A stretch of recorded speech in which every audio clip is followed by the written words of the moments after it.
Perfect timing. Oh, I'm here, guys. Yeah, Kevin. Clicker. Recognition. All right. Good morning, everybody. Good morning. How are we doing today? Great. Awesome. We're gonna get the meeting started here. We're right on time, pretty much. Let's get it going. Okay, so give us a second.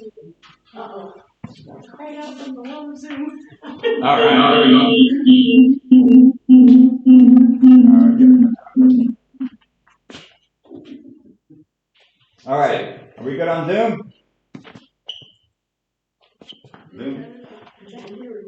They put a thumbs up. Yeah. Oh, okay, perfect. All right, so with everything going on in the world, we just want to remember what our values are. We're not going to go over the whole thing, but we want to remember why we do this. What's the purpose of us being here in this business and helping people, right? And so we want to remember God, family, and business, right? We don't ever want to forget that because that's what is important to us here at Keller Williams. That's what our values are. And so we just want to remind everybody, just, believe in everybody. It's going to be a good year. It's going to be a good time. And hopefully everything in the world kind of mellows out and we get back to a peaceful world. So let's keep moving forward. All right. I guess I can't. Should be working. Try it again. There we go. Okay, we have March birthdays. If there's anybody with a March birthday, please stand up in this room. All right. Stand up. Okay. All right. On the count of three. 1, 2, 3. Happy birthday. 1, 2, 3. Happy birthday! All right. Awesome. We also have March work anniversaries. If your name's on this list, stand up as well. Anybody? You guys gotta look at it. Okay, well, we do want to say congratulations for our anniversary people here. We're very happy to have you guys, and we can't wait to do more business and to have the next anniversary with you. Okay, bucket fills. Who has something that has happened within the last week or two that is good? Listing, buyer appointments, anything that you guys can share with us that was valued to you guys. I took a listing. You took a listing. Nice. So how many listings is that for you now? Was that 15, 20? No. 7. 7. Wow. That's pretty awesome. Good job. Anybody else have anything at all? It doesn't have to be about business. It can be about life. Tiffany? My daughter has her C-section date scheduled. Oh! Congratulations. When is it? April 23rd. Wow. That's awesome. There we go. You ready? Oh, She's like, I've been ready. Perfect. Anybody else have something to share? my son turns 50 today. 50. Wow. And I'm getting up there too. I'm almost 40. Thomas is what? He's already 45 or something like that. All right, guys. So I'm going to have Tiffany actually come up. She's going to pitch her listing. We're going to bring this back into the office meeting.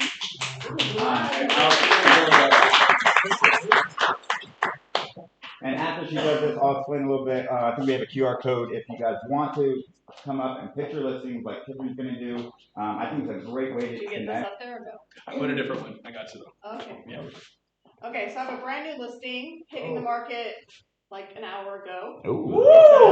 It's in Quartz Hill. It's right near Quartz Hill High School, Joe Walker, Lane Park. It's in that community. It's 2,600, 52 square feet, I believe. And then it's a 3-bedroom or 3-bathroom, 4-bedroom plus a loft. It's my mother-in-law and father-in-law's house. Oh. But it's beautiful. It's beautiful. It's super open. It has a big kitchen. It has a family room, a dining room, a sitting area, master bedroom, huge loft that they use for another sitting area. It could be a 5th bedroom, a huge 5th bedroom if you'd like. Anyway, it's on a 1/4-acre lot, fully landscaped. Open houses this weekend. Very nice. What time is the open house? 12 to 2, Saturday and Sunday. Okay, 12 to 2. Perfect. Yeah, bring your buyers, guys. Bring your buyers. Or just go hang out. Or just stop. Yeah, just stop by. We'll sign in. Okay, now if you guys wanted to pitch your listing, which I think you guys should, it gets it out to the office, it gets it out to the other agents. Scan the QR code here, and it's going to bring you to a page where you guys can fill out the information, and then Mondo will have that for you guys in the next meeting. Yes, so I need this in, if you plan to have your listing at the office meeting, make sure it gets to me by Wednesday, the day before the office meeting, by noon. All right, or else I will not include you in that week, okay? Thank you, Mondo. All right, everybody got it? Yeah. Okay. Sylvia, Yes. come on up. I'm going to have you talk about this a little bit. Sounds good. Perfect. Good morning, beautiful people of KWAD. How are you? Good. Great. Awesome. So I want to talk a little bit about our next orientation night. It's going to be the last day of this month on March 31st. So if you know of anyone that's looking to have a career change or is interested in a career in real estate, send them our way. We are going to have it Tuesday, March 31st at 6 p.m.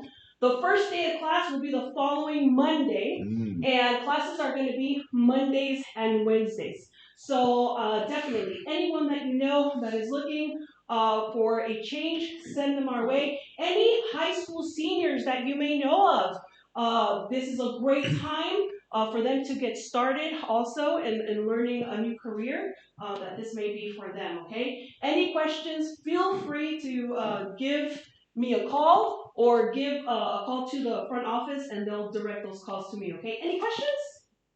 Great, thank you. Perfect. Thank you, Sylvia. Yeah, it's really important we help with the school too. So if you guys know anybody that's looking, like you said, into real estate, getting into that career, hit her up because it's important to help out the people. It's really scary at first to get into a new career. And, with Sylvia and the team that they have, they will be an excellent resource for them to get more knowledge and also just to, find out if it is the right career because it might not be for them, but at least they have the knowledge, right? All right. So this is what is weekly that's going to be coming to the office. Okay, we're going to have lead scripts in person only. Power Hour lead gen. That's Mondays and Wednesdays at 9 a.m. Brokers Roundtable in the cafe side. Is that correct? Okay, cafe side. That's going to be Tuesday at 9 a.m. Leveraging Command. That's going to be Tuesdays at 11 a.m. Oh, there's a no. And then contract class Wednesdays at 1 p.m. And that's going to be every week, you guys. Yeah, we're filling it up. We're filling it up. We want our agents to have everything. Just to give you guys a quick heads up, communications training that used to take place Monday, Wednesdays, and Fridays at 11 o'clock has now merged with the daily scripts that are happening at 9:30 in the morning, Monday through Friday. So if you can't make it in for one of the days, at least you know that we do have it available. But remember, it's better to have you guys in there every day than it is. Yes, 100%. Upcoming events, these are what are going to be going on in the next trainings that every month we're going to update you guys on what's going on. So finding your luxury business, that's going to be March 12th, and then we have warranty on March 13th, grounds for disclosure. That one's going to be like kind of copied with escrow, but we're changing it up a little bit, so make sure to check it out. Some cool new things we're going to do there. So make sure you guys scan the QR code if you want more information on those. You guys all good? Oh, you got one? Okay. Also, you guys, we have our awards coming up, Capper celebrations. That is going to be March 26th at 11 a.m. I encourage all you guys to be here for that. It's going to be a lot of fun. It's going to be a great time to celebrate what we've done in the past year and upcoming things that are going to be happening as well. So please, you guys, make sure you guys scan the QR code. Do they have to get tickets for this? As long as you RSVP with me, we are capped at a certain amount of people. So just make sure that you do this, or you sign up sooner than later, okay? Perfect. All right. Got it? Okay, now our special guest today is John Shin. He is he's going to be talking to us about the millionaire exit strategy, right? He's an entrepreneur, executive producer, an author, motivational speaker, business coach. He was featured in Forbes magazine, Forbes Special Edition, Finance magazine, and also Average or Advantage magazine as well. So we're really happy to have him. He's going to bring us a lot of knowledge today. So let's give him a round of applause and have him come up.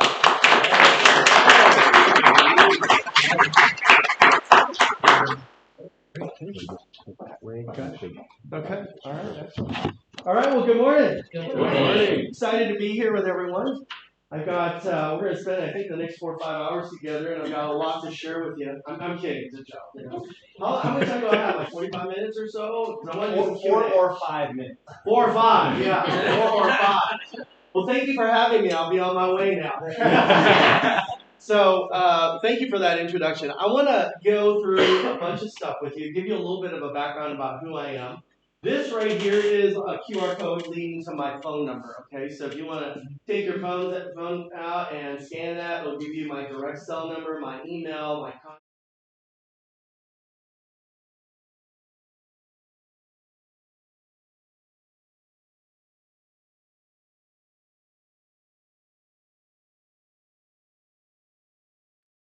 Okay, and I want to talk to you real quickly about. Do you have a mic on? You can't hear you on Zoom. Thank you. Mm-hmm. You're good. You're good. Got it? Okay. Can you guys hear me now?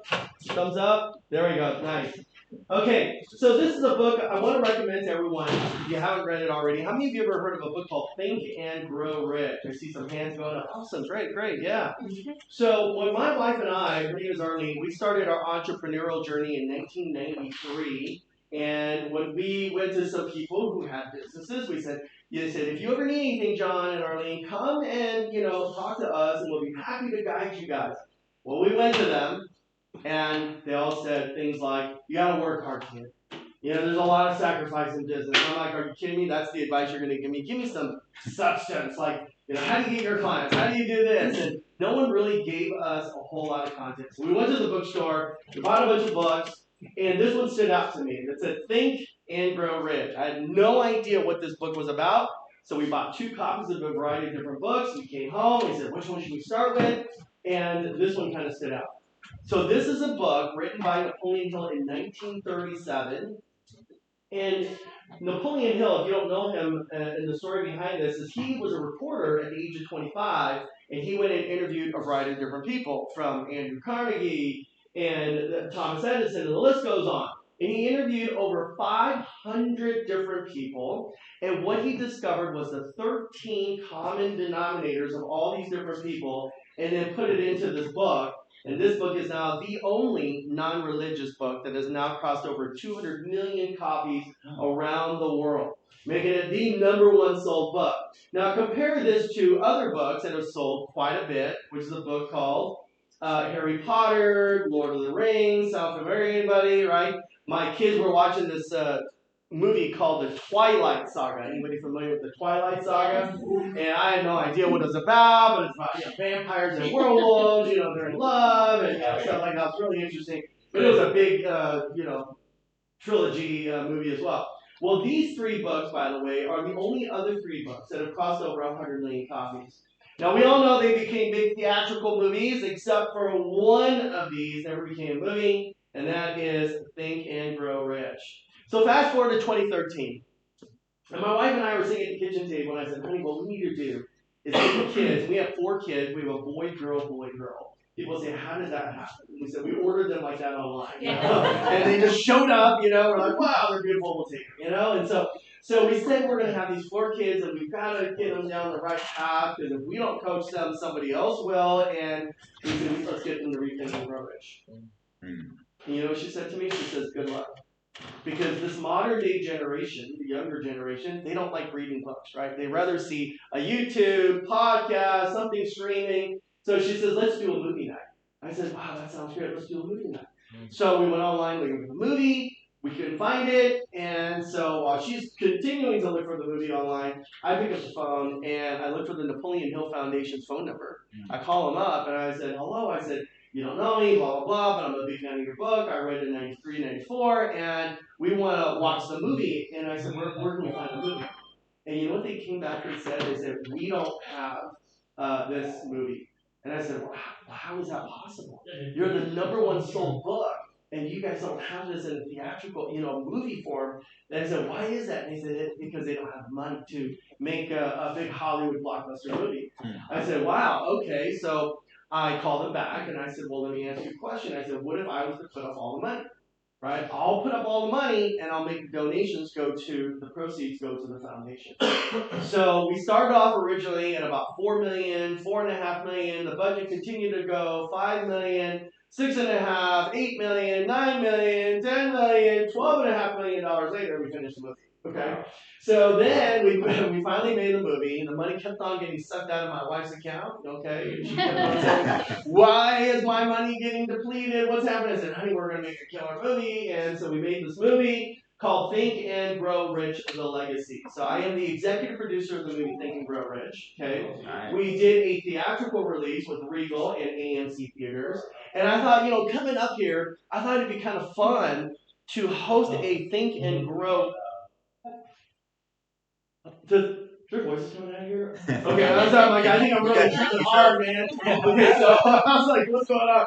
All right, what was it? I said, it'd be kind of fun to come up here and do like a red carpet thing. Does that make sense? Here in a theater. And theaters are so cheap now, you can rent the entire theater for like $2,000.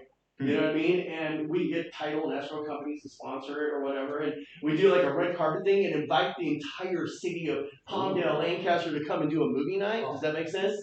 And I can bring some of these celebrities because in our movie, by the way, we did a digital release as well. We went to all the digital platforms. We went to Walmart. Believe it or not, people still buy Blu-ray and DVDs. I know, it's shocking, okay? But they do. And I had people like Barbara Corcoran in my movie. Anybody know who Barbara Corcoran is?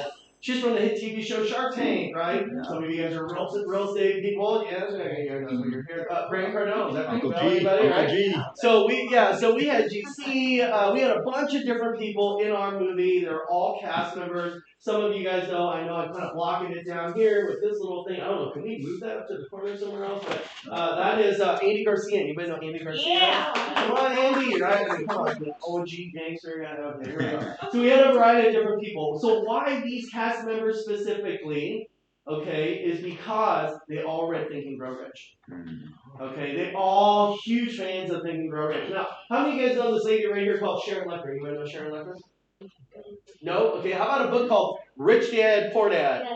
Yeah, I read that. She's the one who wrote the book. Wow. Yeah, see, a lot of you guys go, no, it's Robert Kiyosaki, that Japanese guy. You kind of look like him. I've actually gone places and people are like, Robert, we love your book. I'm like, that's not me, that's Robert. And so people mix us up quite a bit, and so but she actually wrote the book, and she went to Robert, and Robert became her business partner. She was the CEO of Rich Dad, Poor Dad Corporation for 10 years. They had a falling out, does that make sense? And he went off because Robert started going into not so much as real estate, but investing in gold and silver and doomsday prepping and all that kind of stuff. And Sharon's more like think positive, and all that. So they kind of went their own separate ways. But when that door closed, a new door opened, and that door was with Think and Grow Rich. Okay.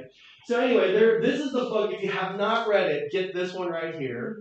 And this also comes with a workbook. And it's a great workbook because some of you right now, here you are, and not that I'm in the strip right now, but I'm going to take my jacket off because it's a little warm. Is it warm in here? It is warm, right? Okay, I'm just getting really fired up right now, right? So, all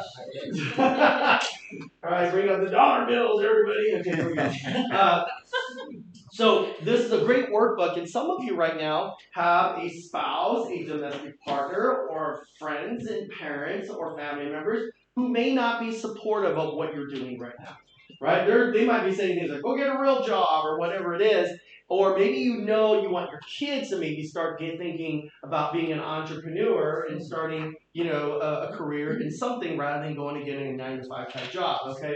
There's a great workbook in here, and it starts with like, how do you get a business plan? How do you get capital? How do you get funding? And it's a step-by-step process, and it's a great book. That's what we do with our kids. Now, there is a Think and Grow Rich Black Choice. Did you know that? There's a Black Choice in it. It came out in the 80s. Then there's a Think and Grow Rich Latino choice that came in the 90s, okay?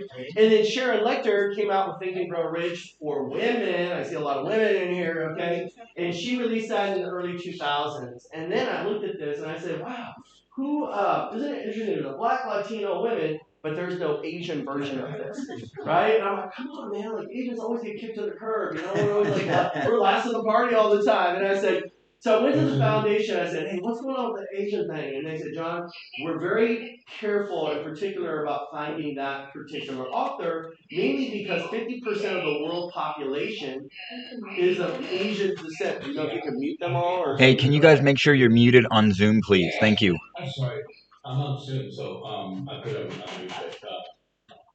I'm getting the package today, so can you mute them? You can mute them. You can mute them all, I think. Yeah.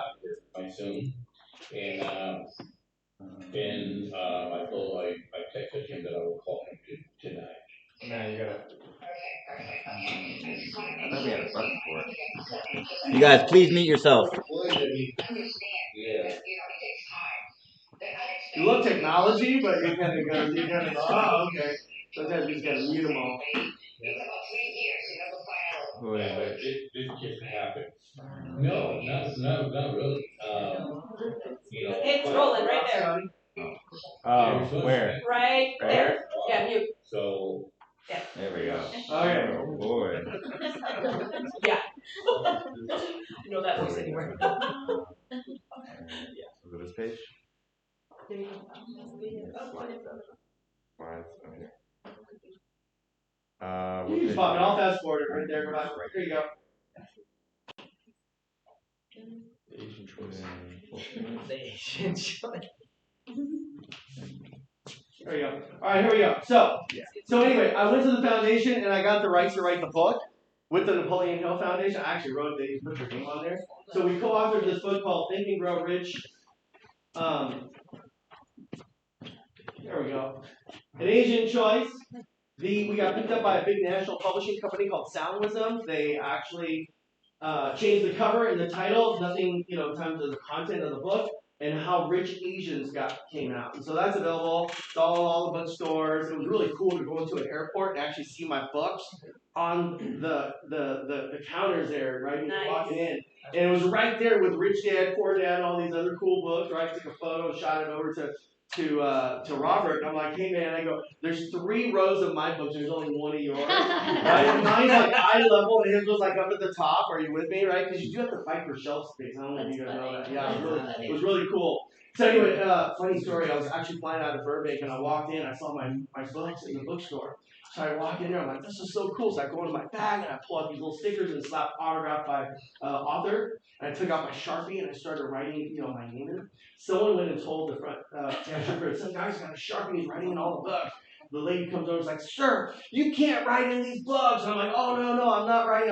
I'm autographing it. Like, what do you mean? I'm like, I'm John Shin in the front of the book. It's like, well, how do we know that? And I'm like, as I flip the book over and my picture's on the back of the book. I'm like, look, And she's like, oh my God. So she goes to the back, pulls out a sign, puts it in front of the store and says, author of best-selling book in store. Right? And next thing I know, it said she wrote Think and Grow Rich, and so these Think and Grow Rich fans, right? You know that the Napoleon Hill Foundation says that there are over 1 billion emails in their database. Wow. That's how many followers. It's like a cultish following. I hate to use that word cultish, but that many followers of this book. And so I sat there and started signing all these books and all that, and they sold all 3 cases of my books in the back of the store, which is kind of cool, right? The downside of all that, I missed my flight. Yeah, exactly. I sold a lot of books. Anyway, go. So then a movie called Crazy Rich Asians came out. Anybody ever heard of Crazy Rich Asians? Right? Oh, yeah. So a lot of people thought that Crazy Rich Asians had something to do with this. Okay. And the next thing I know, I started getting booked to do international speaking. I started traveling all over the world. We went on a world tour. I brought a bunch of different people. This is Steve Aoki. I don't know if you guys can see this. Yeah. Steve Aoki is a huge fan of Red Think and Grow Rich, right? Kevin Herring's the very first Shark on the TV show Shark Tank, right? Keanu Reeves, anybody know John Wick, right? Ray Parker Jr. He wrote all the music for Justin Bieber and what's her another young pop singer, Ariana Grande, and he wrote a hit song called "Who You Gonna Call." Anyway, yeah. So he's my next door neighbor, by the way, so that's fine. So anyway, they're all in my book. Went on a world tour. Had people like Condoleezza Rice. That's Condoleezza. This is my wife. Okay. And then we had Barbara Corcoran, and we had Martin Sheen, Rob Dyrdek. This is Stedman Graham. Anybody know Stedman Graham? Yes. Who's he? He is Oprah Winfrey's. Oprah Winfrey's other half, right? So Stedman and Oprah, believe it or not, are also huge Think and Grow Rich fans. And they want to know who is this guy or who is this couple behind this whole Think and Grow Rich tour, because they wanted to come on tour with us. So they actually reached out to our people, our peeps and their peeps, you know, we had they came to our home. How cool is that? I used to run home and record Oprah, right? And now Oprah and her other half, the spiritual partner she calls, came to our home. So this is a picture of me and Stedman in our home. Okay, right over here. because I'm 5'8", right? He's 6'7". Are you with me? And I'm literally like we stood next to each other. I'm staring at his belly button. Are you with me? Right? And I'm like, okay, Stedman, what's it feel like to always look down like this? So I grabbed his chair and I stood up, and he was laughing so hard it was unbelievable. So it's a great photo. That was super viral. That's a picture with us and Steve. And Mario Lopez. Anybody know a guy named Mario Lopez? Anybody say no? Yes. Oh, yeah. All right. Yeah. So you can see how significant it is and why I wanted to talk to you guys about getting this book, because it changes the way you think. So when we say think and grow rich, most people equate the word rich with money and capital. But what Napoleon Hill was talking about, and what I wrote in my book, is he says to be rich in all areas of your life. So I want you to write down the 6 F's of all areas of your life, okay? So when we say think and grow rich, be rich in your faith. You got that? Mm-hmm. Number 2 is be rich in your family. To be rich in your finance. Be rich in your fitness, okay? To be rich in having friends, the right kinds of friends, okay? And then finally, number 6 is to be rich in having fun, okay? Like this awards thing that you guys are doing on the 26th or whatever, right? That's fun. You got to participate, get involved. Are you with me? You get what you put into something, okay? So just be rich in all those 6 different areas. When we say your friends, everybody says, this guy's my friend, and this lady is my friend, and, are they really a friend or are they an acquaintance? Right? Because one of my parents, my father actually said, he goes, John, if you can count on one hand best friends, if you have that many friends on one hand, you're the luckiest person in the world. Because we really don't have that many friends, right? So you think they are, okay? But if you got more than that, man, good for you, really, all right? So anyway, I want to talk to you guys about our journey in the financial industry. So since 1993, my wife and I have been talking about financial literacy, okay?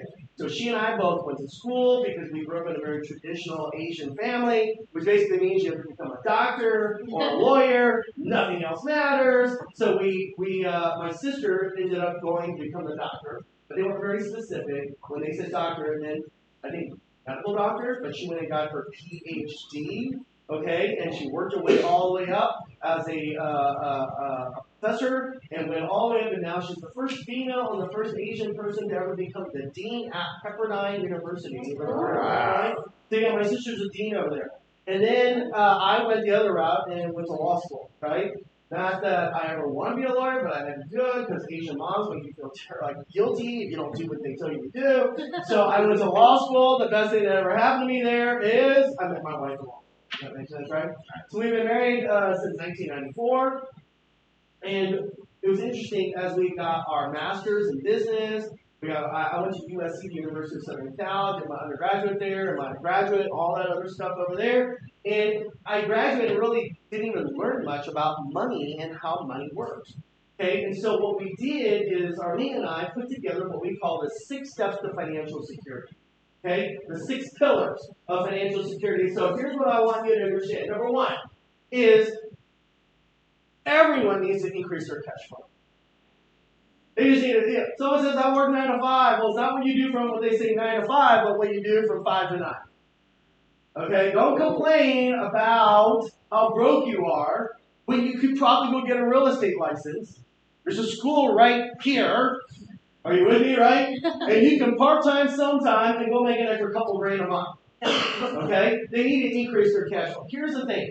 People spend all this time and energy trying to shrink up their expenses, but that only goes so far.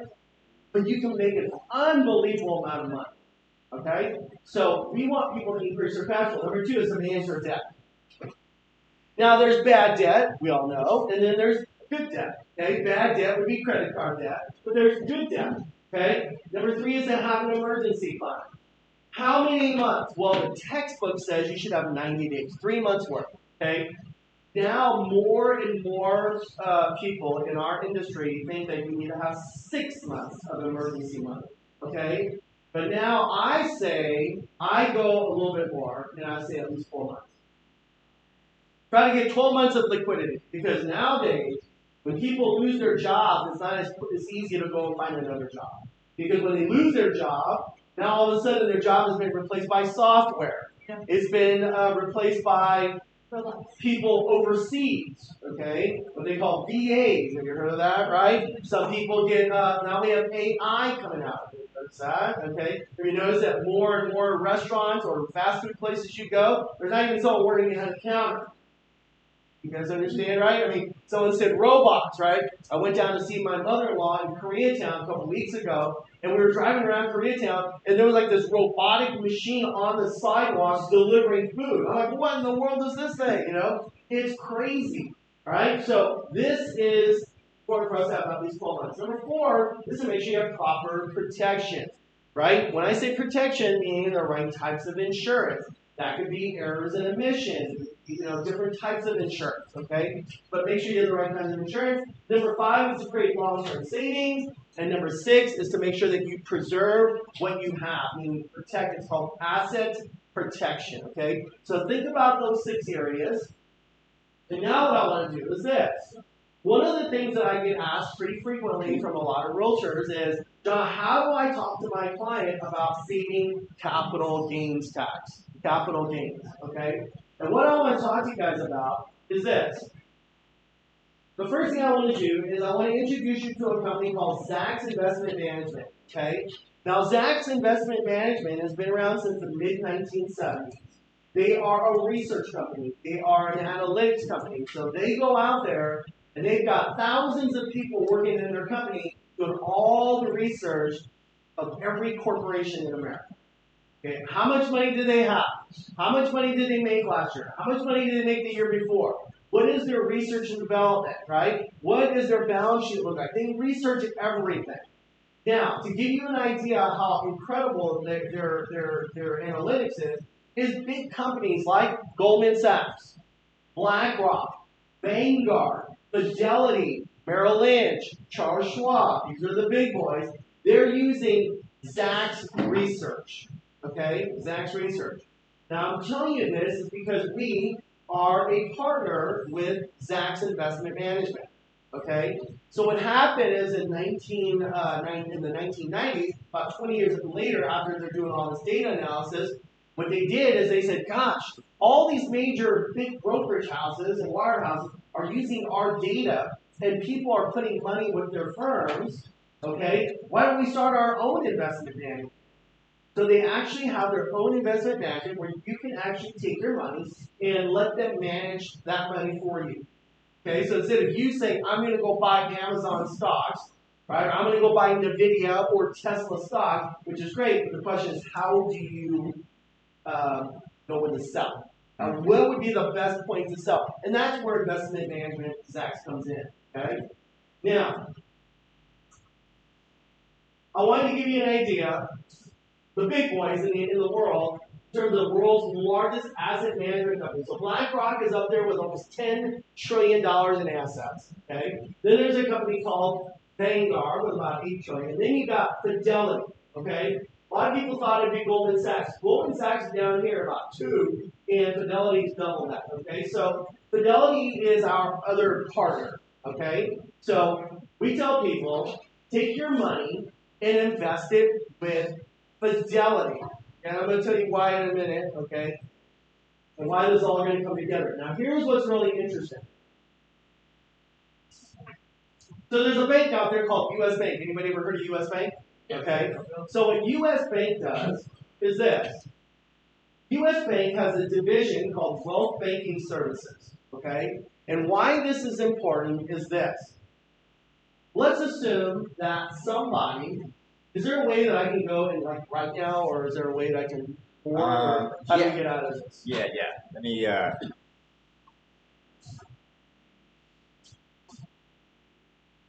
Okay. Put the pen down here.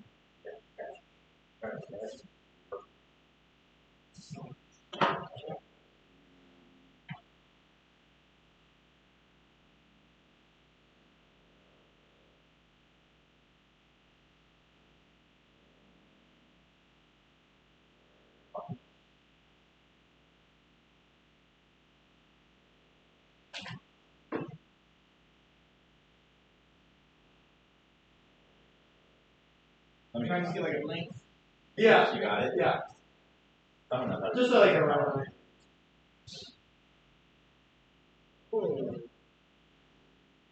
Let's see now. Okay, great. So let me go back earlier when I said, like, how do you mitigate capital gains tax?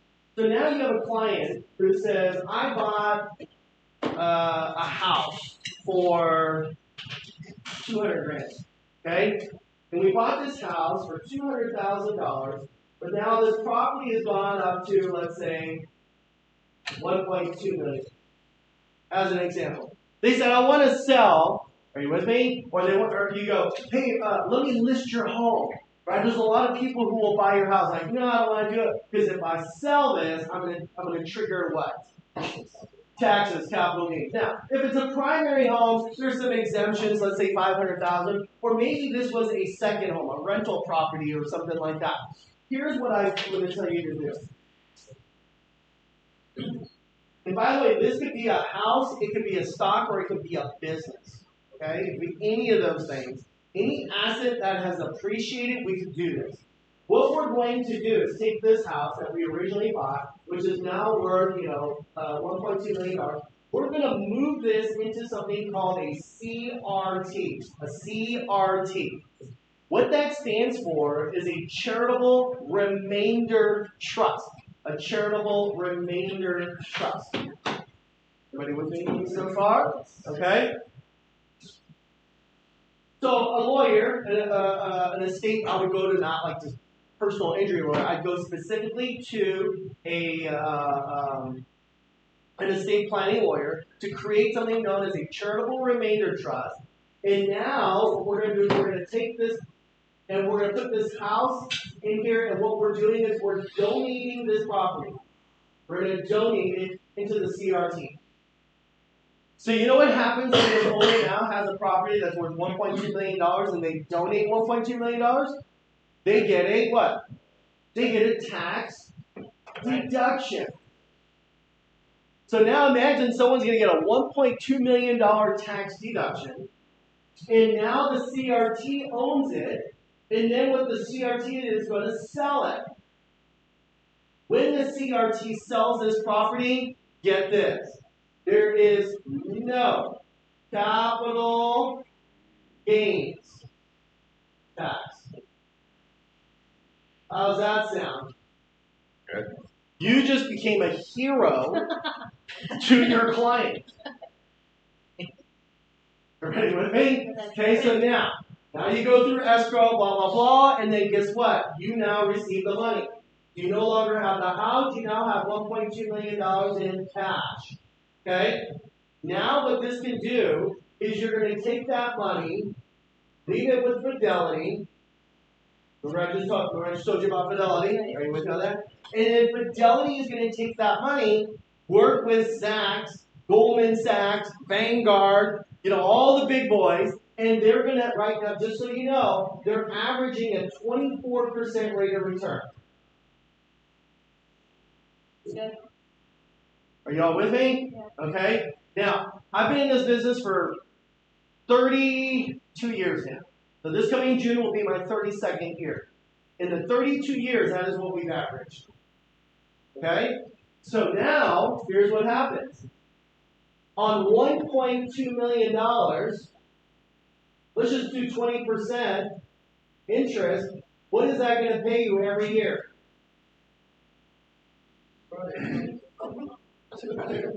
Yeah, they'll be able to take an income stream of $240,000 every single year.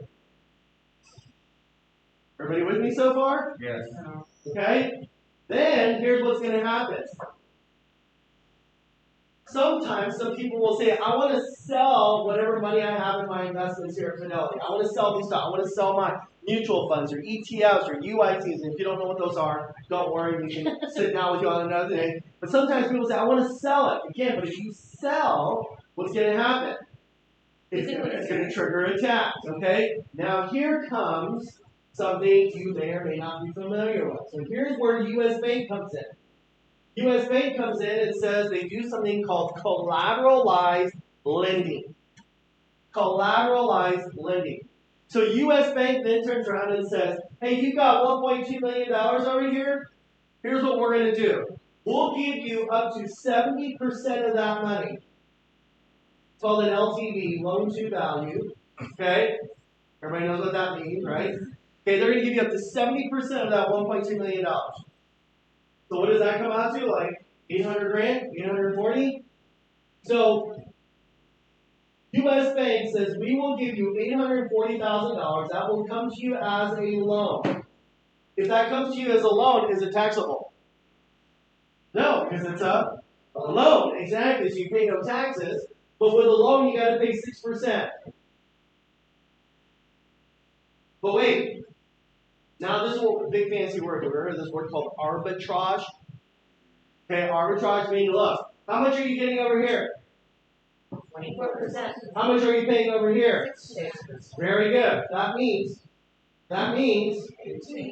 very good. You're getting an 18% positive arbitrage in this deal. Okay? So now you're making money with this money and not having to pay any taxes as well. This is how important these CRTs are. But here's what we've done for your client. We've helped them mitigate their taxes, no capital gains, plus all this income that they're taking, we're going to take it as loans from U.S. Bank, so they're never going to have to pay taxes on that either. Okay? And then, God forbid, if they ever die, all this money that's in here passes on to their next generation. And here's another great part. Remember that number 6, asset protection, number 6? All this money, because it's in a CRT, it's also protected from creditors and judgments and lawsuits. Okay? A lot of wonderful perks here. I'm going to pause here. Let this kind of marinate and see if any of you have any questions at this point. Yes? Oh, yeah. Okay, so he's now talking. Okay, now, that goes to another level of sophisticated investing, okay? Life insurance, by the way, today is not like the old day type of life insurance. Where when you die, you get a death benefit of $1 million. Today, what happens is, so you have this bucket right here, and this is what they call cash value.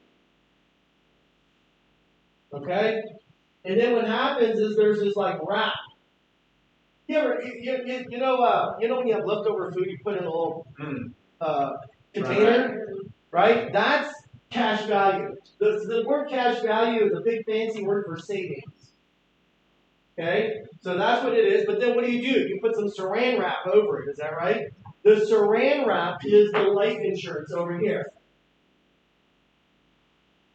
Okay? So now here's the best part about this. This savings thing is tied to the S&P 500, or it could be tied to the NASDAQ. Okay?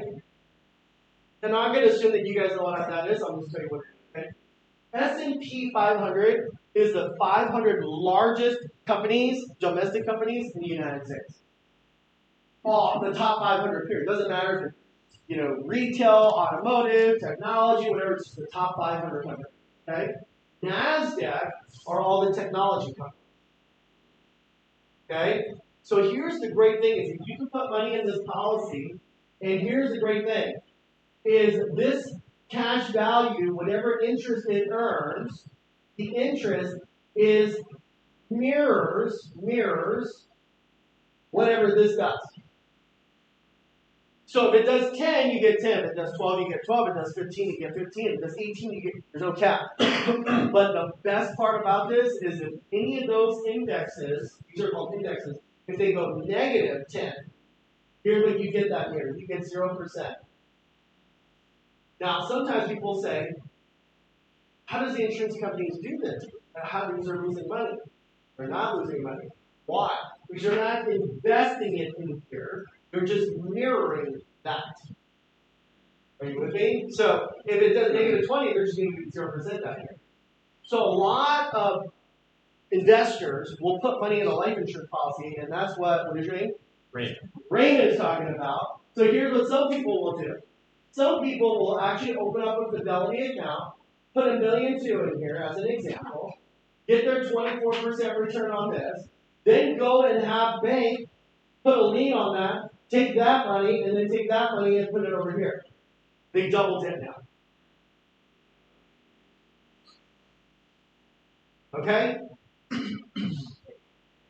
What is that?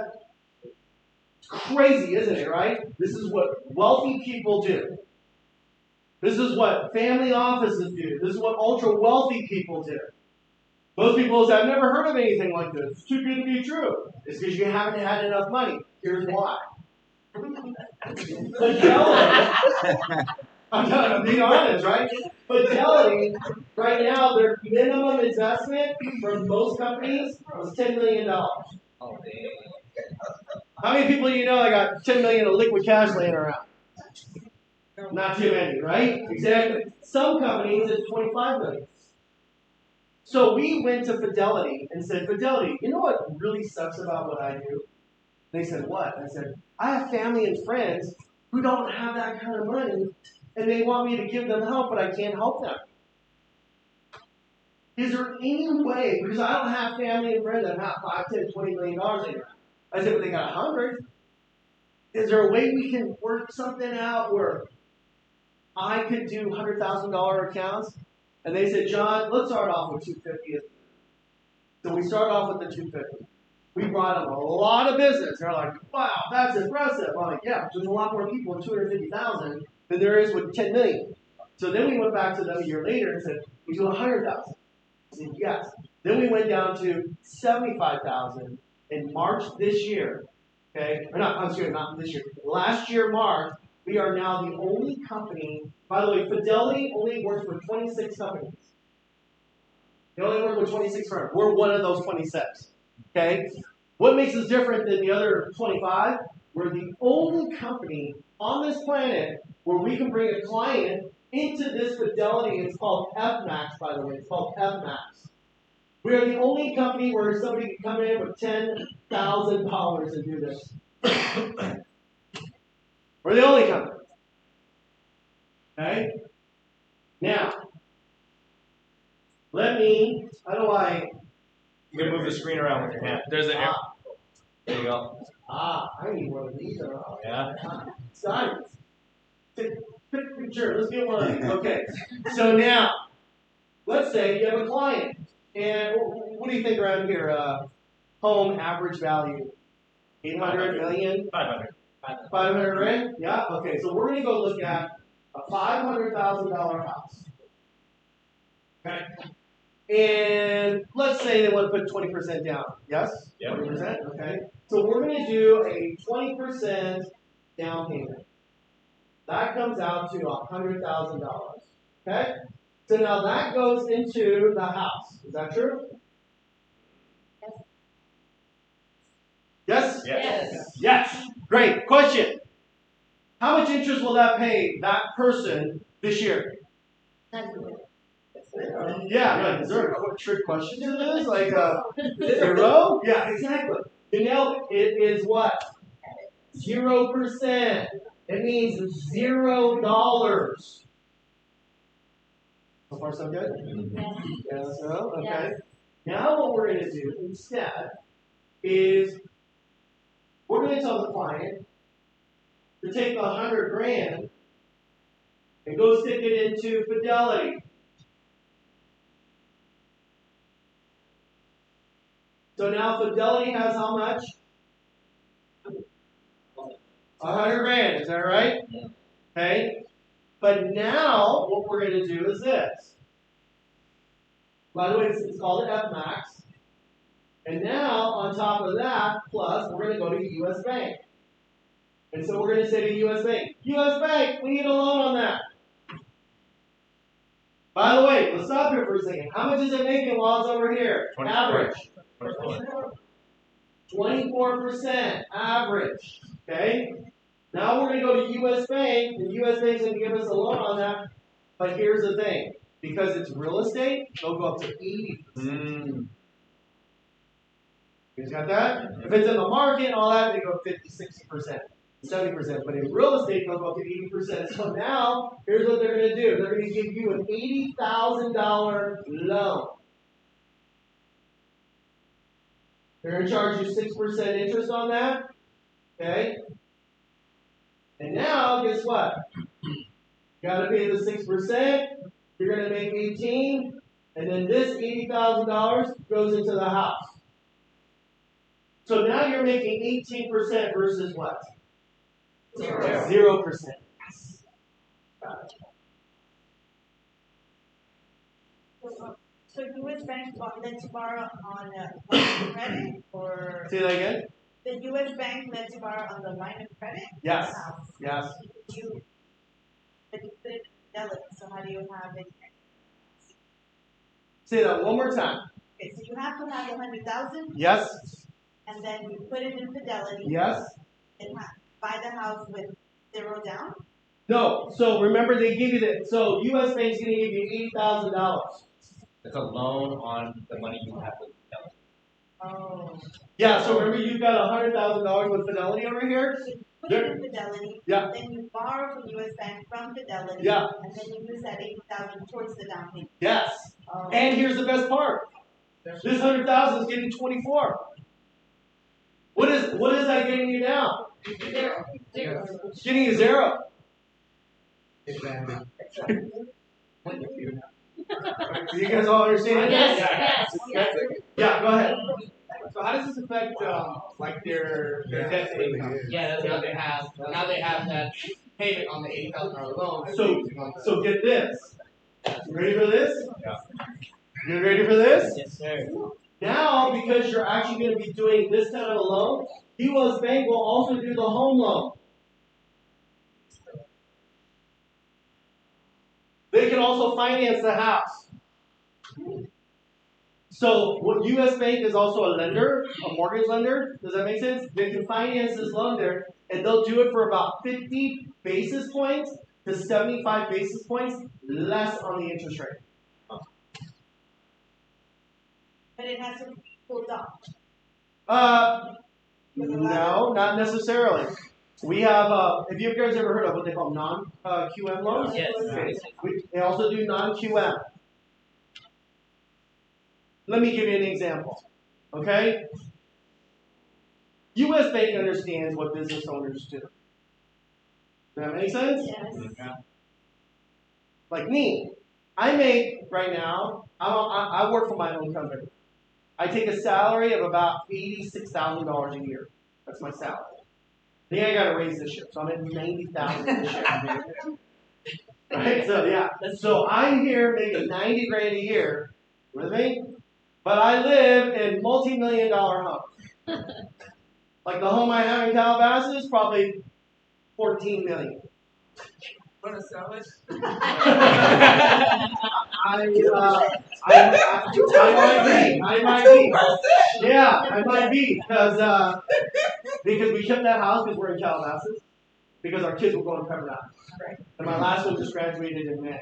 So now we're But looking your to wife sell. What was that? Isn't your wife the dean? Who was the dean? My sister's the Your dean. sister. Okay, never mind. Yeah, my sister's the dean. So, but this will be her last year. She did 4 years, and then you get, if you do well, then they give you another 4 years. And then after that, you're done. But for the first time in the history of the Pepperdine University, they amended the Constitution to give my sister another 4-year term. Wow. Pretty cool, isn't it? Right? Yeah. Yeah. And they said, she's like, oh, well, you did all that for me. I go, oh. And and then she's like, all right, let's talk about They said it'll be the same pay. She's like, no, not interested.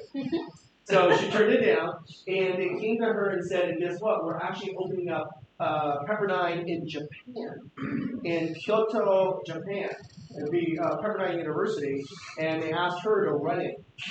So she'll be the first president of Pepperdine, Japan. Yeah, it's really cool. So that's kind of cool. But back to this. What were we saying? Oh, non-QM loans, right? So a guy like me, I make like 90, 100 grand a year. Are you with me? Just no way to buy a $15 million home, right? Just not. U.S. Bank says that's okay. We'll do this under your corporation, and we're just going to look at 12-month deposits. Can I ask, does that work for a non-profit as well? Yeah, absolutely. Do a lot of that.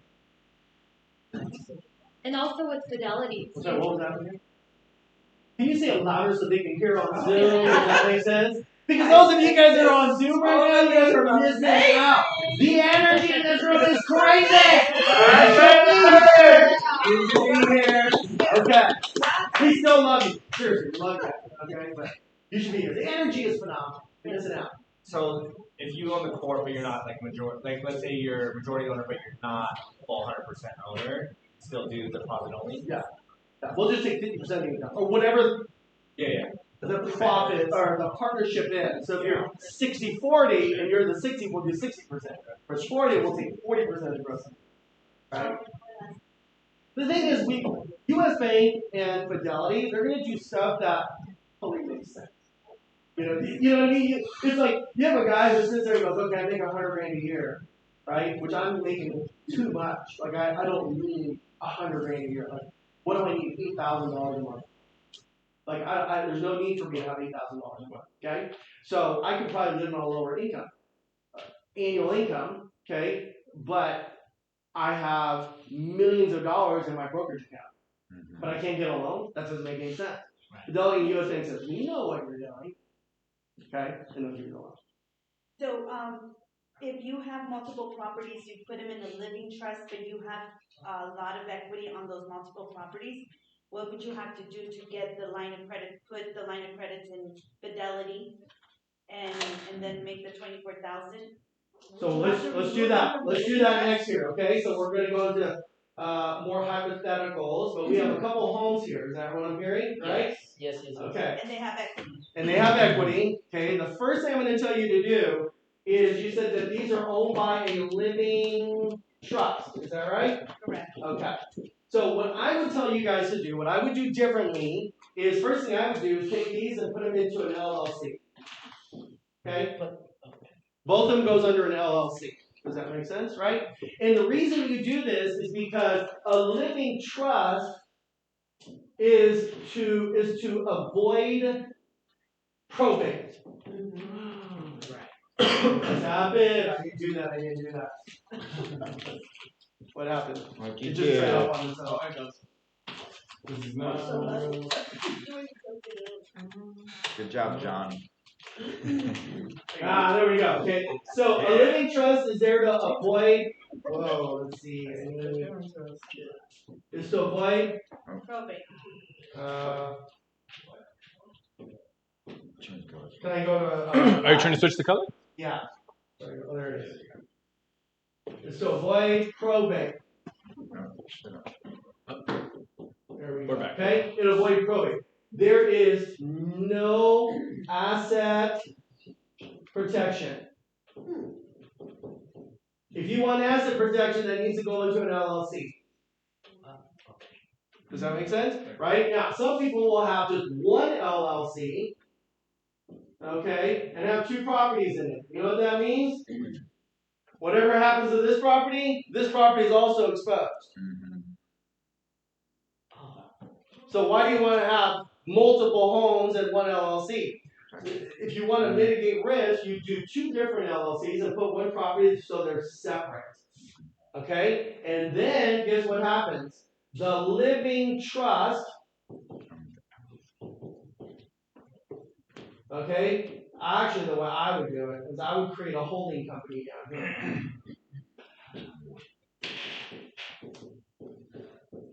Okay? That's how I would structure it. Does that make sense? Okay? And then the company that would go and get the loan would be this company, the holding company. Because the holding company's got all the money. You guys got that? The holding company's got all the assets, it's got all the money. So when people say, John, you got a lot of money, I'm like, no, I don't have any money.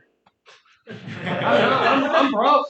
Does that make sense? And they go, people say, normally I like when I go out and speak, I have a big fat gold Rolex watch and it's leaned out and iced out. Are you with me on that? They go, I saw you wear that presidential gold Rolex. I mean, that thing was iced.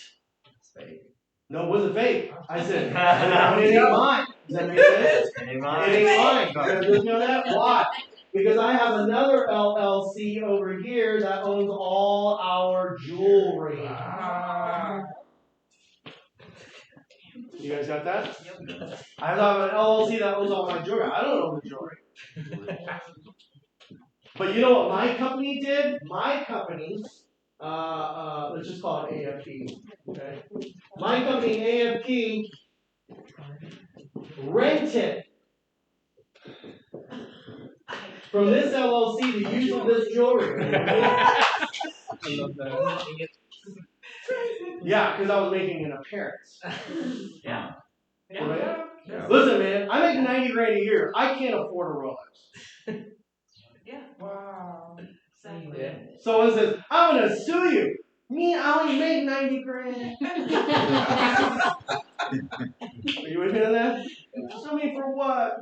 Little me? Jeez. You can barely afford in and out these days, man. That's doubled in price these days. Right? You guys understand what's going on here? Yes. See, everything you guys about is not having anything in your name. Right. Okay, let me give you an example. I drove up and I rented a Porsche today because I have an LLC over here that's out of Montana. You guys with me on that? So my company over here rented from this LLC a Porsche. Are you with me on that? Yeah. And so this LLC owns the car. Now, why would I want to do that? The next time you guys go buy a car, remember something. If you buy a car in the state of California, you are subject to a 10% sales tax. Everybody with me? So let me give you an example of what's going on. Okay. You're going to go create an LLC in Montana. So here's what I did. I went down to Beverly Hills. There was a Rolls Royce. Everybody with me? Mm-hmm. Now this was one of 5 Rolls Royces. It was a special edition. Okay? This sucker cost me $700,000. Car salesman goes, isn't this beautiful? I'm like, no, it's ugly as hell. Like, what do you think I'm looking at for? You know? The guy goes, oh, you're funny. I'm like, well, you asked a rhetorical question, didn't you? Right? You know? So, yeah, I go, of course it's beautiful. I looked at the sticker price, and it's almost $1 million. He goes, well, $726,000. I'm like, yeah. It's like by the time, and I said, he goes, do you want to test drive it? I go, for what?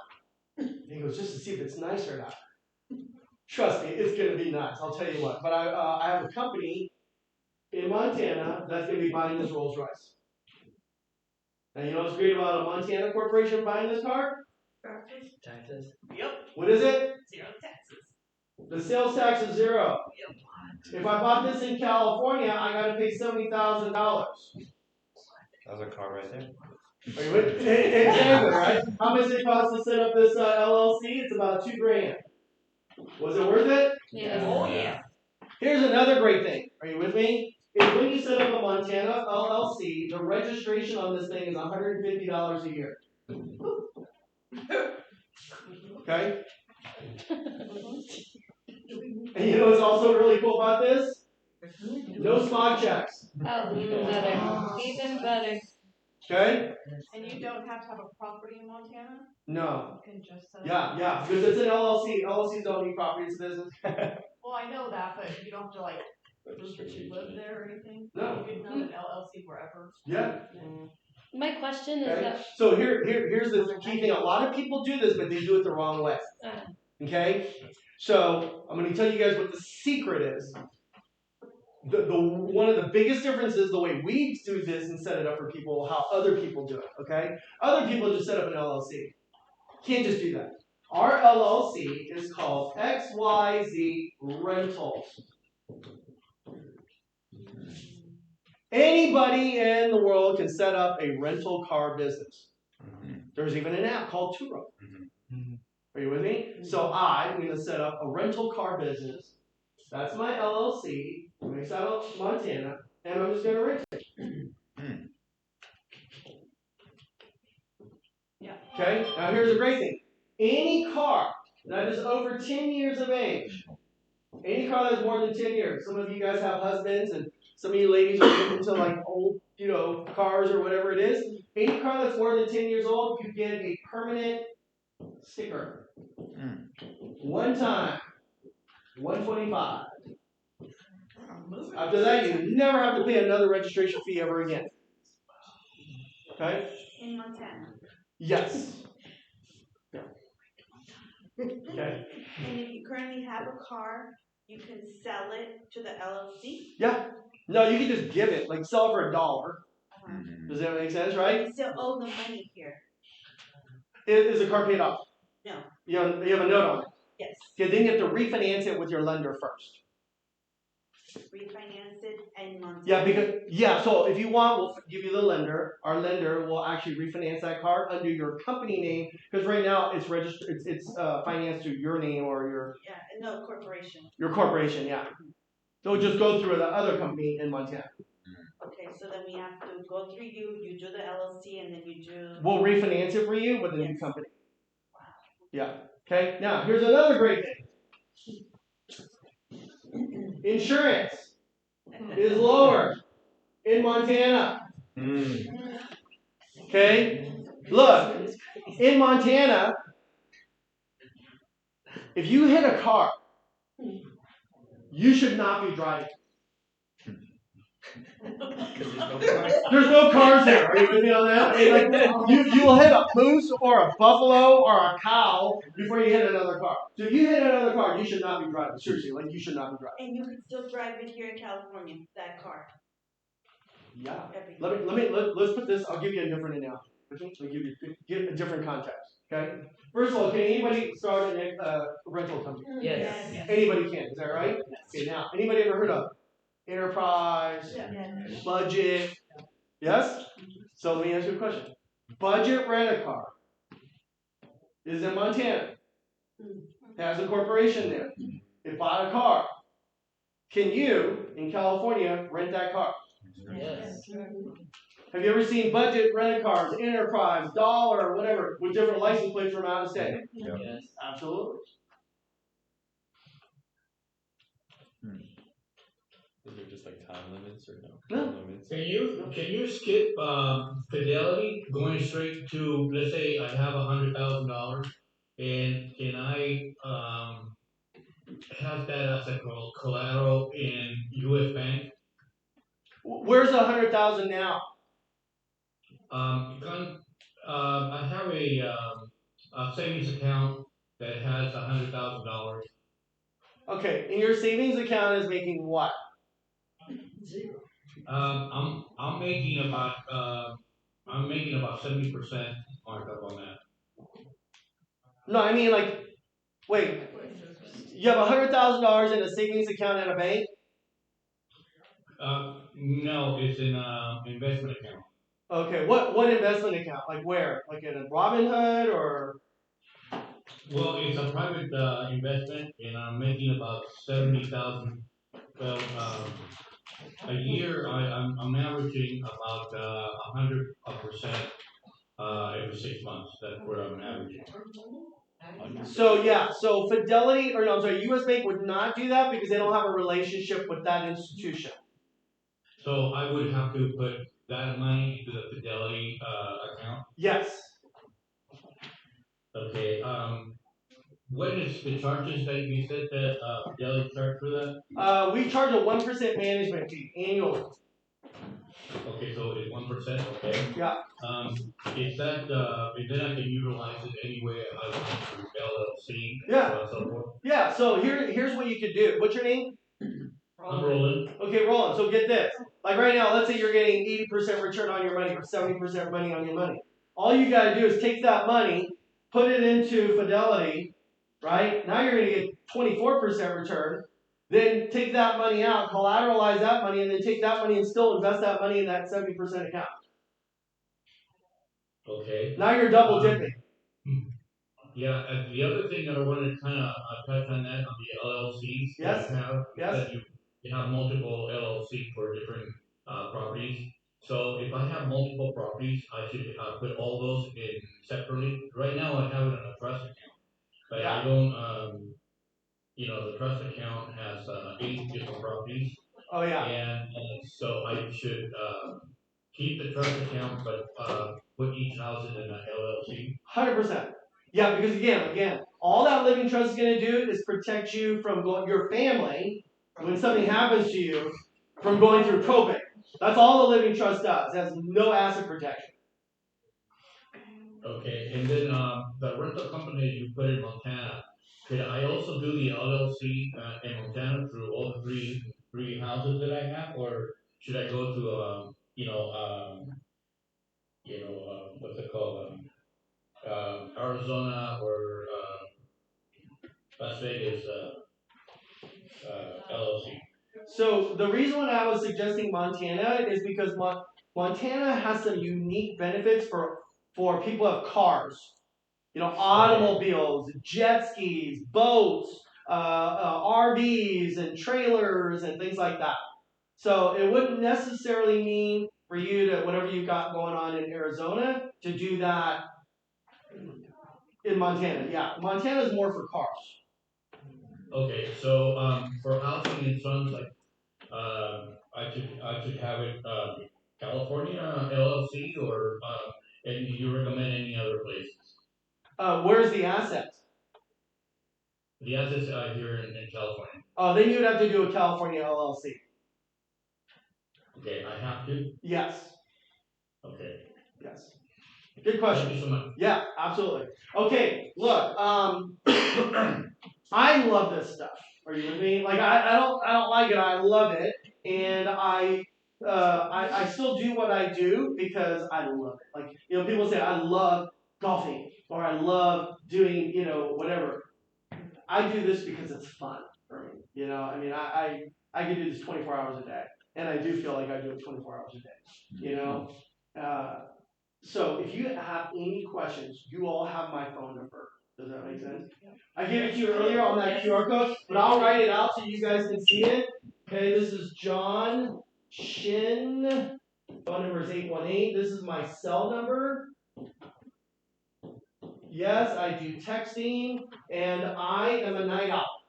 I am not a morning guy. Are you with me? Like getting up this morning, it was dreadful, right? Especially because it's windy where we're at and cold. But I'm up until usually about 2 o'clock a.m. Wow. So you can text me right up until 2 a.m. But if 8, 9 o'clock, okay. All right, so I want to just finish a couple things here with you. If we can go back to the PowerPoint, because I think this is going to benefit you guys more so, and I want to just hit on these things real quickly.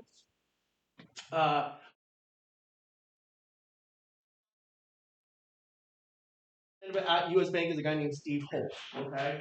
But and I can make, if you're ready, we can do that, and I'll make the introduction, okay? Again, a little bit about U.S. Bank. Been around since 1863, fifth largest commercial bank in the United States. 70,000 employees, $695 billion in assets, 2,300 banking offices in 26 different states. They're a big deal, okay? They're a big company, okay? And over here you can see it says U.S. Bank Flexible Capital Line, private mortgage banking.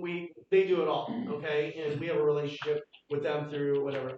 And this is what we're talking about, where we can go up to 80% on certain kinds of assets, but on mutual funds, ETFs, and stocks, it's up to 70%. All right, let's see. That was the whole bank thing. This was my PowerPoint, but I just wanted to write this out for you guys like this. Okay,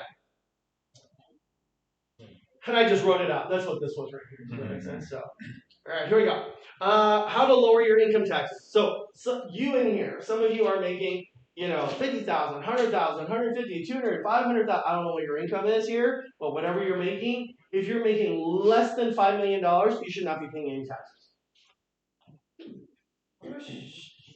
All right. Did you guys hear what I just said? Yes. Did I get your attention? Yes or no? Yes. Okay.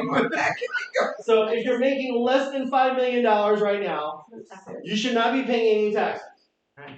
But if you did, then, no offense to your accountant, CPA, or whoever did your taxes, but we should probably talk. Okay? You know what I'm saying? And I'm going to tell you why. I'm going to show you why we're doing this. Number one.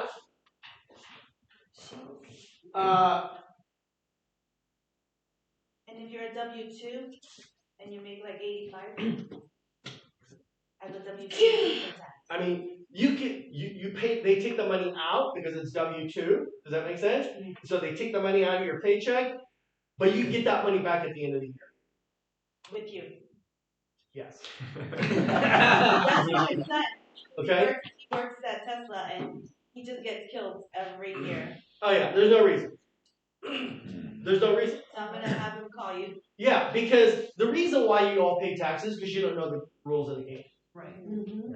Right? If you knew the rules, you would say, "Oh my God," you know what I mean? It's like I play my wife is a game junkie. Like she's a board game. Like she loves playing all those card games like spades and all those kind of like bridge. And now she's into something called mahjong. You guys ever heard of mahjong? Oh my God! Like, she kills me every single time because she knows all the little rules. Right? I don't know the rules, so I always lose. Right?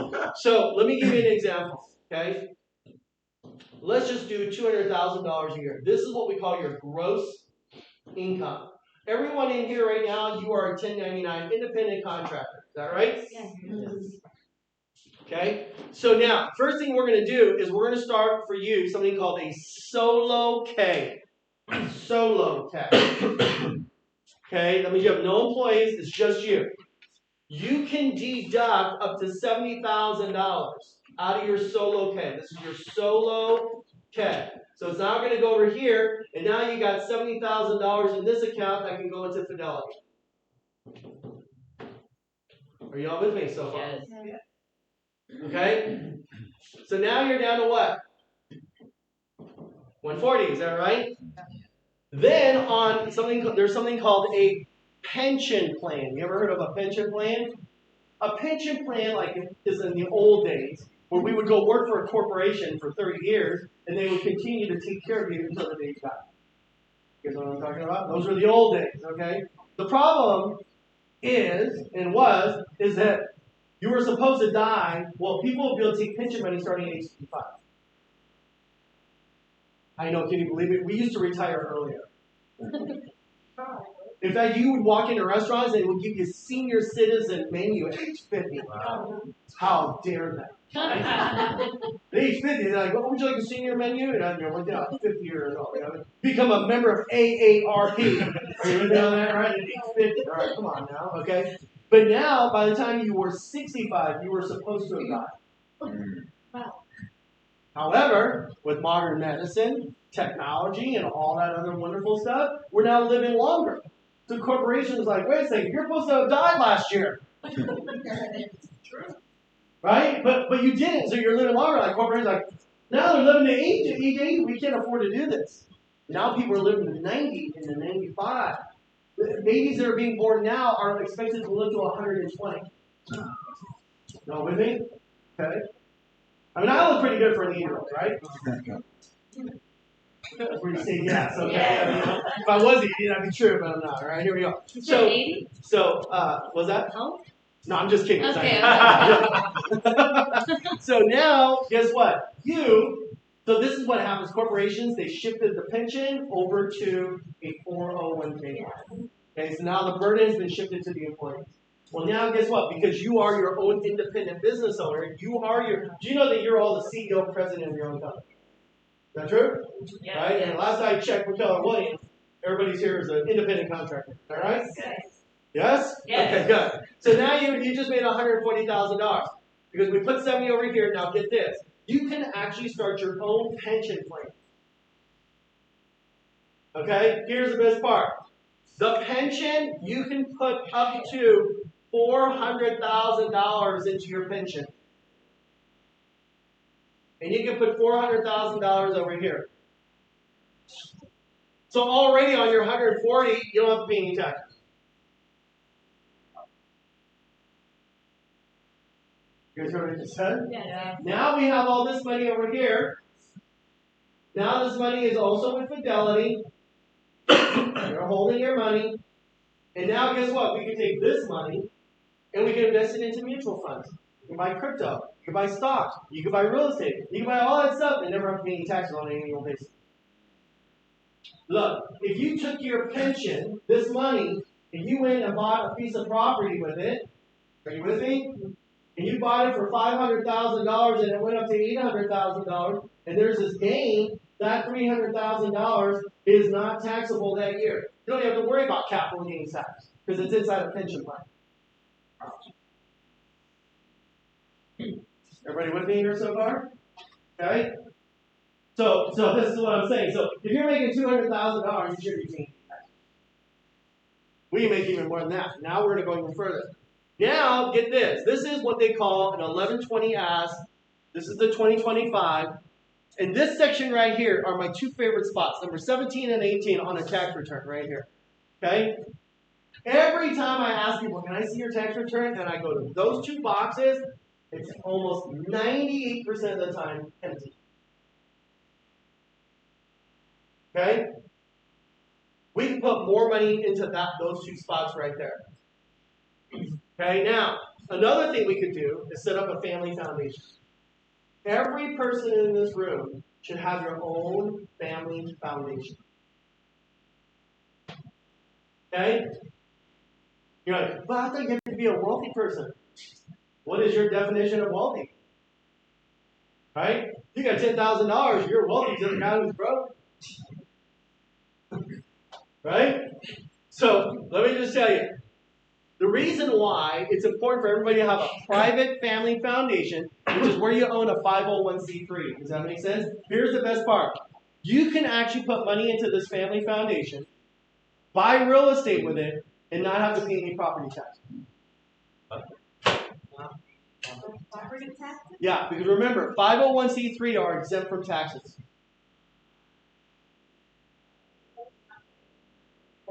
That's right. So, like a church, you guys know a church, right? Or a temple or whatever. They own that building. Right. They don't pay property taxes. Right. So why are you buying property with your own name? Instead, open up a foundation, put the asset in there, whatever rental property is in there. Are you with me? And then you don't have to pay any property tax. To set up one of these, like $5,000.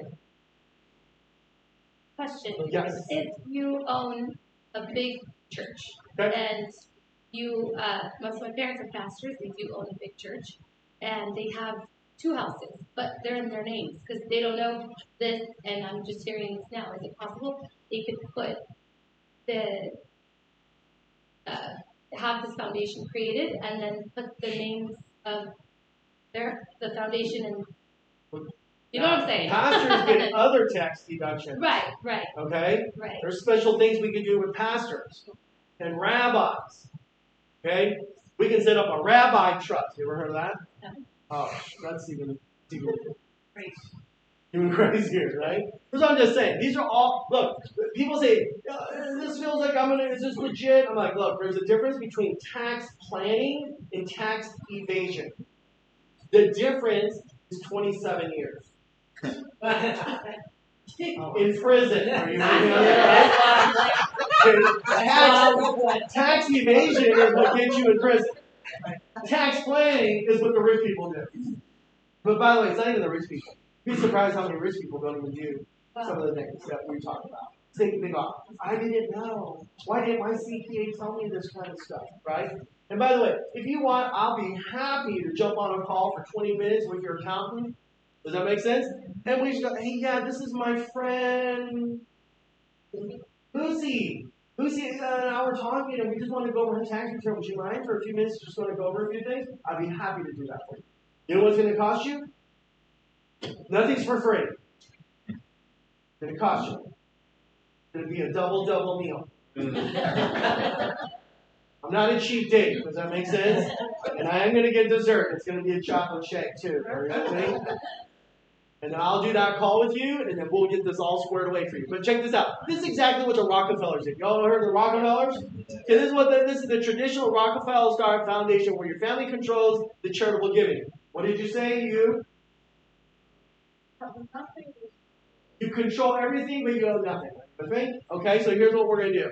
How it reduces your taxes. When you donate money or any asset to the foundation, you can put a house in there or whatever you want. You receive a charitable deduction. You can put jewelry in there. Deduction limits. There is a limit. We'll talk about that in a minute.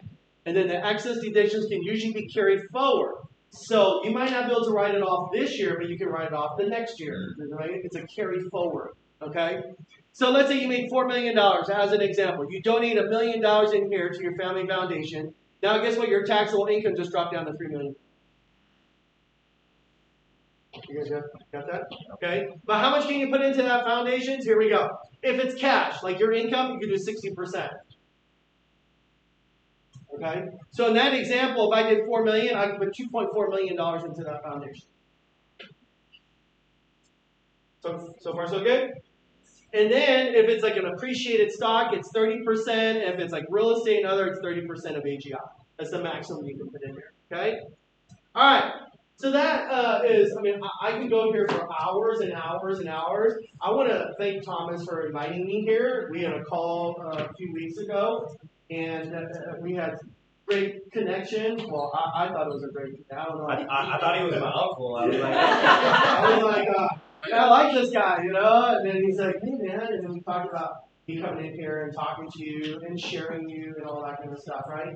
This was not supposed to be a pitch festival. It's more for you guys to understand how to make yourself different versus all the other real estate agents. You're already different from doing this. Does that make sense? Yep.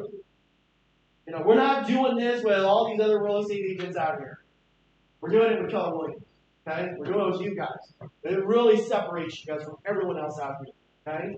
So that's number one. Number two, we also want to help you guys out, make sure that you're doing the right thing with taxes. And you might have a good tax preparer. It's your mom, sister, brother, cousin, or whatever it is.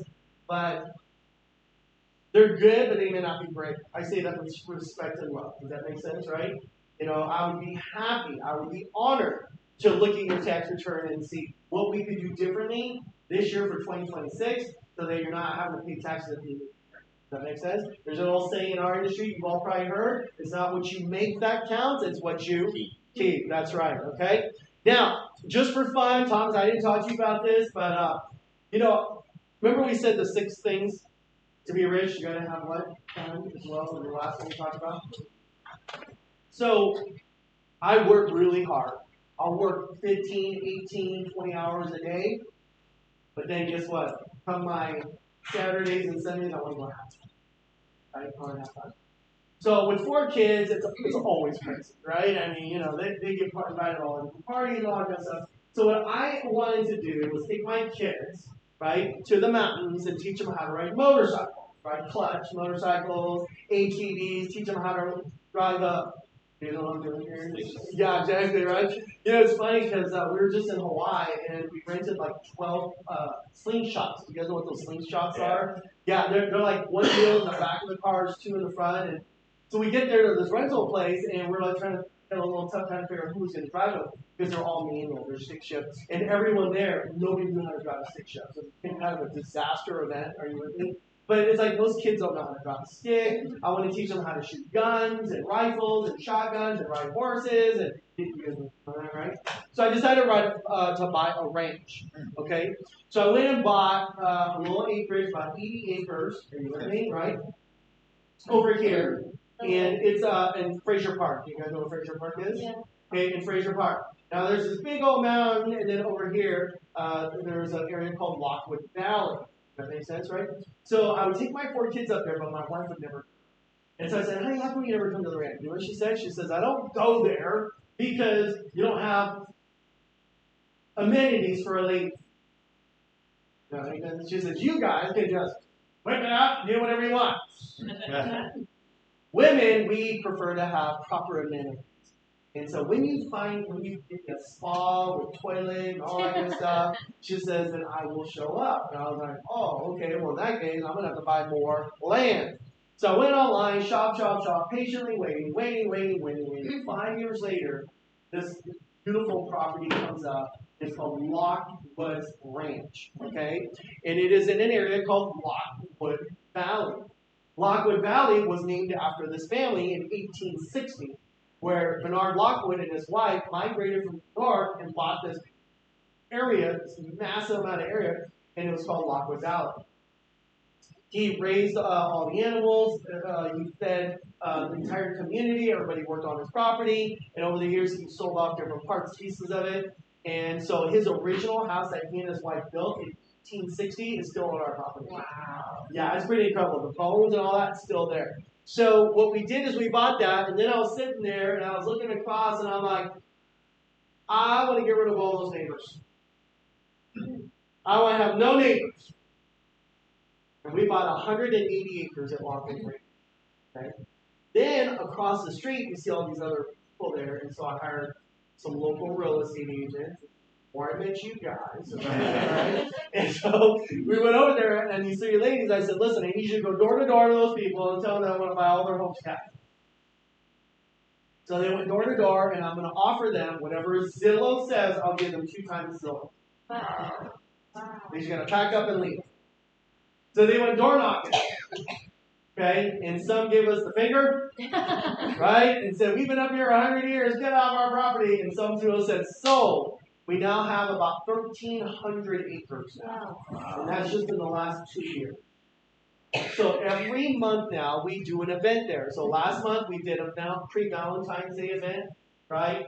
And this March 14th, we're doing a, what are we doing here? We're doing a St. Patrick's Day event. Does that make sense, right? And does it have a spa?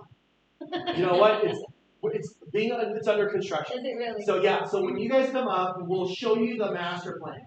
The master plan designer, the architect, her name is a lady named Borum, B-O-R-U-M, and Borum is the one who worked for a big firm, architectural firm that did all the big resorts. You know, the Marriott resorts and all that kind of stuff. So we hired her to come there and build this place out. So there's actually going to be 9 lines of a zip line.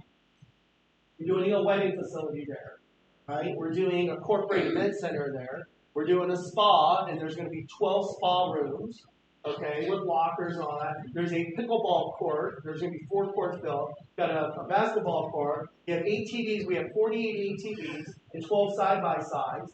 9 zip lines. A lake. There's a 3-acre lake. What am I missing, Scott? Pistol shooting range. Oh yeah, horseback riding. We'll have 6 horses on that day, by the way. Okay. So we actually hired a company out of Bakersfield. They have the largest equestrian center in Kern County, right? And so we partnered with them for them to come up and put all their horses on our property, right? How much is the event? This event right here is $50. Okay. Only $50. Okay. But it includes food. And we have a catering company that's coming, and the guy who we had come on Valentine's Day, okay? And this guy is 6th generation Italian whose family has been making Napoli pizza from Naples, Italy. So when he's there, he's going to personally come in. He's going to talk to you in his little Italian accent, yes. And then lunch will be served from 12 to 2. And then from 2 to 3, for 20 or 30 people, he's going to teach you how to make the pizza. Nice. You know what I mean? And, you know, so it's going to be like a workstation stuff. You get to make your own pizza and all that. So it's a lot of fun. So great place to network as well. Okay, and it's only going to go from 11 to 4 o'clock. Okay, drinks, dessert, we'll have beer, green beer right here, because St. Patrick's Day, green beer or something. And then in May, we have a quinceañera, not a quinceañera, Cinco de Mayo party. And then every month, there's some sort of an event, and it's just a lot of fun. You know, it's welcome for children, so if you want to bring kids, they can go on the bouncers and all that. So, a lot of fun. Available as well. Yeah, we've got several quinceañeras, and we have 1 wedding so far booked. So, yeah. Pistol. The pistol range, there's a total of 8 pistol ranges. We have our own guns that you can shoot because a lot of people have never shot a gun. So we have our own guns that we have people there that will teach you how to shoot, properly hold a pistol, how to manipulate the gun, things like that. Then I will bring some of my pistols, and mine are really. Anybody ever seen the John Wick movie? Yeah. Okay, from John Wick 2, okay, Keanu Reeves was trained by a guy named Taron Butler. Okay, and Taron Butler owns a company called Taron Tactical. So Taron is one of my clients and one of my friends, and so I said, Taron, that gun that you used in the movie, I want to buy it. So he sold it to me, so I actually have the gun that was used in the movie that you have a chance to shoot on the property. What was that? Is it blocked? No, it's not. It's actually a 2011 platform. Yeah. Okay. So we have staccatos. You ever heard of staccatos? Yeah, we've got staccatos. We'll have Atlas, Infinities, all that. We have a shotgun with play shooting, so you go, oh, and you're like, those little discs that go up in the air. Do you get a company to do it, or you employ people? Yeah. We have people there that'll be, got some former special forces guys that will be there, and we have one guy who's a bounty hunter. You'll know he's a bounty hunter. He's got that beard thing, and he looks like a bounty hunter. Is it like you buy it online? Yeah, so if you just scan this QR code right here, it'll take you right to the site. But if you go there with additional people, they can buy on the spot. They can. It just makes it a little more difficult for us. Yeah, just because the chef can only bring so much food and help. You know what I mean? And that happened to us last time for Valentine's Day. We had like 100 people, and then register, and then the day before we had another 100 people. So it was double. So it kind of set us back a little bit with food. You know what I mean? So still worked out. We just gave everybody one slice. I'm just kidding. David, you All have right? a question? I think you have a question back. Yes. And for the side by side, your dad has trails, or is Oh yeah, man. You guys. So during my free time and for me to decompress, I actually go up to the ranch and I get in my big dozers and my all those fancy heavy duty machinery, and I'm the one who actually makes the trails. Nice. I know. Like you said, you can hire somebody to do that, but I enjoy doing it. But I actually get in there, right? It's fully air conditioned. The seats are all air, right? So you're not, whatever. I put in my ear pods. Are you with me? And I just kind of get away from whatever. And I'm in this beautiful, majestic Los Padres National Park, and it's just so much fun. So much fun. You can rent a room? Yes. Yeah, we got 4 houses. Yeah, you can rent those. They're all available. And we're also building 24 what we call tiny homes up there. Right? So they're really cool. So if you ever need to just decompress. It's a retreat. It's like a retreat, yeah. It's really, really so. And for the side by sides, if you have your own, you could also bring. Yeah, you have your own. Bring it. 2 year round. Yeah. Is there a limit? Say John Shin said. Or No, there's no speed limit, man. Whatever you want to do. Yeah, you got some people brought dirt bikes, and we got these really cool. You know what I'm talking about? You're gonna feel like you're in Indiana Jones. Because what happens is there's a little channel, and it goes like this, and it's probably the whole thing is probably to go through the whole thing will probably take you about probably 20 to 30 minutes. But you're on rocks, and you're going through this thing, and the walls are straight up 10, 20, 30, 50 feet high. So you feel like you're kind of going through these little channels and stuff, and you're going to feel like it's Indiana Jones. Nice. So it's a lot of fun. So just come they and have fun. You have the Instagram, so you can go on there, and it shows you everything about the ranch. Oh, is it in there already? That's how I found the retreat, yeah. Oh, is that right? Yeah. Oh, well, then you're doing a good job. Yeah. But yeah, I mean, it's like, what else are you going to do? Does that make sense, right? To bring some family, sit around, have some good food, get some dessert, have some beer. Now, if you drink beer, you can't shoot or drive into the vehicles. Does that make sense? Yeah. So, what was that? How much beer you can't drink? None. You can't drink, yeah. So if you get something to drink, you can't drive and you can't shoot. Does that make sense? So you kind of have to decide if you're might be more fun or you want to be more I want to drink beer. Yeah, exactly. So, but you can't drink beer and shoot guns and drive all the vehicles. Yeah. I don't do it either. This seems so cool. I totally think it would be a cool date night. It is, yeah. And by the way, during the summertime at 6:00 p.m., it's probably my favorite ride is the Sunset ATV ride. It's spectacular. Spectacular. Does that make sense, right? So, okay. First, again, Thomas, thanks for having me here. I appreciate that. You're probably going, what is this guy going to say or do? Is he going to bore my team to death or what? So thank you for having me here. Thank you all for engaging me and participating and being attentive and engaging. So thank you for that.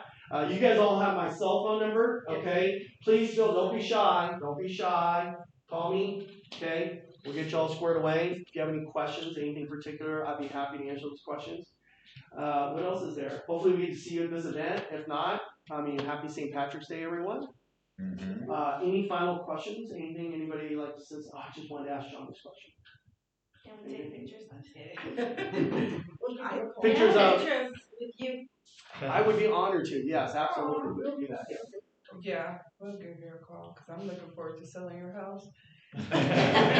She's probably one of your top producers. So I figured this in my head, right? I'm sitting here, I'm going, So if I sold your house and I do 2%, not 3%, so you saving, right? And I'm saving, right? I take that.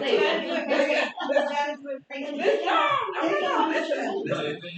I make the 2%. You invest my money. I give it all back. Hey, I like the way you think. Is that rolling? Is that rolling?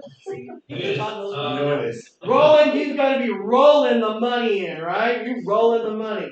Yeah, from your mouth to God's ears. But I'd like to see, or maybe we could have a chat. How do we set up something that you propose today? Do I call you direct? Yeah. Or do you have my number, Roland? No. Okay, so those of you on Zoom, ready? Here we go. It's going to be, my phone number is 818, area code 652, 57, thank you, 5778. That's my phone number. If you call me right now, I swear it'll ring. People are like, why would you ever give your cell phone number out? And I'm like, you know why? Because most people don't call. Right? You give people your phone number, and they still don't call. He's calling you now. Right? There we go. Who's Wendy? Me. Oh, look at that. All right. You know what? Wendy, tell you what, because you were the first one to call me. No, I'm serious. I think you were the first one to call. You were the first one to call. I'm going to give you 2 free tickets to go to that event. Dang. 2 free tickets. 2 free tickets. Okay. Can you get with Scott before so we can give you a little comp code so that we can give you that? What about second place? What's funny is no one even calls, so there is no second place. Right? So, all right. Does that make sense, everyone? Yes. So yes, Roland, call me. We'll schedule something and we'll work something out for you. Okay. No charge. It's not going to be this week, but no problem. Whenever you're ready. No problem. Whenever you're ready. Okay, thank you. You bet. Do you come down here to the Antelope Valley? Because I've seen you before at a Gabar event, and I had your phone number already in my phone. Oh yeah. You were doing the Think and Grow Rich for Asians, and you had your books out. Yes. Yeah. Nice. Yeah. So do you come here often? Often, not often, but we do a lot of appearances. This week I'll be leaving. We're going to Kentucky. We're going to North Carolina. We're going to Oklahoma. Woo, nice. It's gonna be fun, right? Nice. So I'm practicing my southern drawl right now. Well, I'm from South Korea, so I have that drawl. Oh goodness. All right. Well, thank you, John, so much. I appreciate you coming out. Really honored to have you. And the information you shared, I think it was just mind blowing for a lot of people in this room and out the room. Even for myself, I'm like, I've been doing things wrong my entire life. Oh, so I appreciate you coming out and teaching us this. Just a little course correction. Yeah, there we go. Awesome. All right. Okay. On Amazon? The Rolling Hills. I called him second, so. They made a TV show. Oh, I don't No, you know. have nothing to do.